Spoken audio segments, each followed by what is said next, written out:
نحمده ونصلي على رسوله الكريم اما بعد فاعوذ باللہ من الشیطان الرجیم بسم اللہ الرحمن الرحیم۔ الحمدللہ آج ایک مرتبہ پھر ایک اہم مسئلے کے ساتھ آپ کے سامنے حاضری ہوئی ہے۔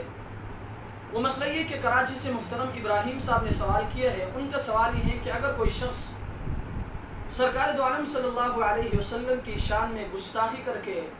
کوئی گستاخانہ پوسٹ یا کوئی ویڈیو اپلوڈ کرے تو آیا از روئے شریعت اس کا کیا حکم ہے؟ آیا اس ویڈیو کو ڈیلیٹ کرنی چاہیے، اس پوسٹ کو ڈیلیٹ کرنی چاہیے یا اس کو آگے شیئر کرنا چاہیے؟ یا اسی طرح اگر کوئی شخص صحابہ کرام رضوان اللہ تعالی علیہم اجمعین کی شان میں گستاخی کرے، کوئی پوسٹ لکھ کر اس کو شیئر کرے یا کوئی ویڈیو بنا کر شیئر کرے، آیا از روئے شریعت اس کا کیا حکم ہے؟ آیا اس کو آگے شیئر کرنا چاہیے یا اس کو ڈیلیٹ کرنا چاہیے؟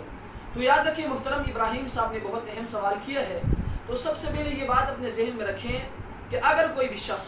کوئی ملعون سرکار دو عالم صلی اللہ علیہ وسلم یا صحابہ کرام رضوان اللہ تعالی علیہم اجمعین کی شان میں گستاخی کر کے کوئی گستاخانہ پوسٹ شیئر کرے یا کوئی ویڈیو اپلوڈ کرے تو آپ کے لیے حکم یہ ہے از روئے شریعت کہ آپ اس ویڈیو کو یا اس پوسٹ کو آگے شیئر کرنے کے بجائے، آگے اس چیز کو پھیلانے کے بجائے، آگے اس چیز کو نشر کرنے کے بجائے آپ کے لیے حکم یہ ہے کہ آپ اس چیز کو دفن کریں، آپ اس کو ڈیلیٹ کریں، آپ اس کو ختم کریں۔ اس کے لیے آپ صحابہ کرام رضوان اللہ تعالی علیہم اجمعین کی زندگیاں اٹھائیں۔ صحابہ کرام رضوان اللہ تعالی علیہم اجمعین کے زمانے میں بھی گستاخی کرنے والے لوگ موجود تھے، آپ ان کی زندگیاں اٹھائیں۔